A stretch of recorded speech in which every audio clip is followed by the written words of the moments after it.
it's International Women's Day, and I thought, let me invite up, another one of the women that I respect and I feel like is a great role model for young girls and just so many things. And Tenille Towns is here. Tenille is Aw, hey, thanks for having me. great to see you. I was Always watching good to see you. one of your Instagram videos, and I think it looked like you were practicing in the bathroom, like a public bathroom. Yeah. What, like you and your band were in. Oh, yeah. What was happening there? See, the bathrooms are always such an adventure. Every time you show up at a venue, it's like, okay, what are the showers going to be like today? What's the bathroom? And we were opening for Reba, and there was such great reverb in there. I was like, come on, guys, we need to run some stuff in the bathroom. So that was our moment. And it smelled like, it's fine. It was fine. It's fine. It was a nice smelling bathroom. They probably cleaned it before you got there. I appreciated that. Always do. That's an extra special treat. It's so important to Tenille to give back. She's raised over $2 million for Big Hearts for Big Kids, which is a charity Tenille started when she was just 15 years old, which is wild because now you're like 16. Yeah, that's right. It's been so long. Tell me about Big Hearts for Big Kids. Okay, so it's this concert fundraiser we do up in my hometown in Grand Prairie, Alberta for our local youth shelter. They help kids ages 11 to 17 struggling with homelessness, and we've been able to kind of bring the whole community together to keep the doors open over the past 11 years.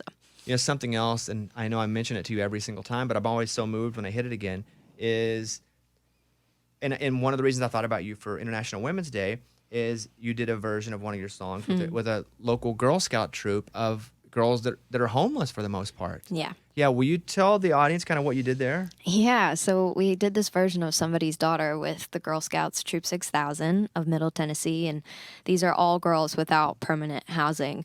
And so I heard about this troop. There's one in New York, one in Nashville, and I was like, I would love to get to hang out with these girls. So we helped them earn their musician badge, which I've never been a part of handing out a Girl Scout badge before. That was really cool. And they all came into the studio and sang on it and did some stomping and clapping, and literally the best experience I've ever had in the studio. It was so fun. Isn't that so cool? Yeah, I love it. And you can, I heard it before I guess I knew about it because I just stalk your music and I'm like, Thank you for we should that. post something new today. Will you post something new today? And something popped up and it was Somebody's Daughter, but it was the version with the Girl Scouts. Yeah. They're never going to forget that. Neither will I. Neither will I. It was crazy. It was so special. I love it. Tenille Towns is with us, and again, I keep up with you through social media for the most part. I consider us friends. Me too. But like friends that travel a lot, Yes.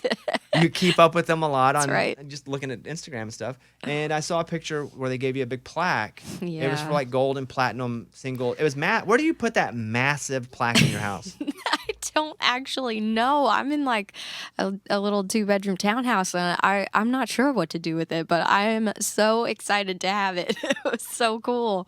It looks like the size of a door. It really, it's huge. massive. Yeah. And it's, got my face on it, which is very cool and also strange, I feel like, to maybe have in my house. But it means the most to just know people have listened to these songs enough times to add up to whatever that plaque says. It's so crazy.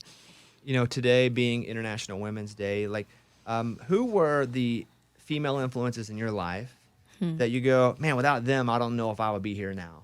Honestly, all of the women in my family are such strong, fierce, independent, just forces of nature. My great-grandmother, my Mère Willette, my grandmother, my mom, all of them were just like no filters, full of love, wonderful people. And we drove around listening to so many female voices. I don't think I'd be playing music if it weren't for, the obsessive amounts of Shania Twain that I sang along to, and riding in my grandparents' motorhome listening to Coat of Many Colors, Dolly Parton over and over. It's like so many of those voices definitely impacted the way that I felt like I saw the world and saw a place that I could do music too. You wrote this song, When's It Gonna Happen? And Yes. I feel, as being a fan of your music, I feel like this is the most personal, and artists always say, it's my most personal song. And I'm like, all right, stop saying that crap the 8th time. But I feel like this is the most personal song about you, where like introspectively you took Yeah. this song and did what was happening in your heart and mind. Yes, which is a little terrifying, but it is. I like to be the storyteller and kind of write songs from the other third view perspective, but this one is very much about internal feelings of the season of my life, where my mailbox is full of wedding invitations of all my friends getting married, and kind of wanted to write a song about what it feels like to be on the other side of that sometimes. Who did you write that with? Okay, I wrote this with my friends Stephen Rabel and Steph Jones over Zoom, who had never met in person before, but we've written like 15 or so songs together at this point, and I'm such big fans of both of them.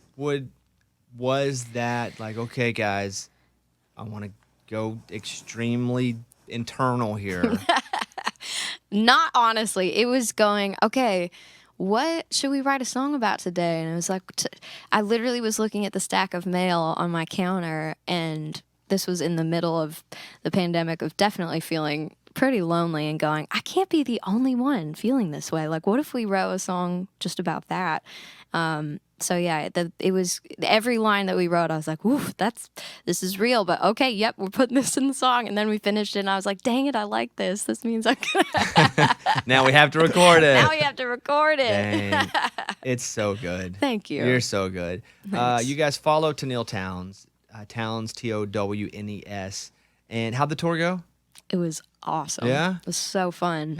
People showed up. People came. It was gotta crazy. love that. They like came and they knew the music. We sang the songs together. It was such That's a really dream. cool. It Well, was I'm so super cool. pumped for you. Thank you for coming in today to play Thank that you for us. having me, Bobby. So great to see everybody. Good to be here. Tenille Townes, and listen, if you're looking for a woman for International Women's Day to be like, that is my inspiration. I don't think not to date guys, but I'm saying like I other thought you no, totally thought. I was no, like, no, it could be no. happening now. This is when it's happening. Yeah. You know, When's if you're it gonna looking happen? for someone to go like, I'm really looking for someone to inspire me for I mean, Tenille's a good one. You're a good one. Thanks, Bobby. All right, there she is, Tenille Townes, and we'll come back. This is a Bobby Bones show.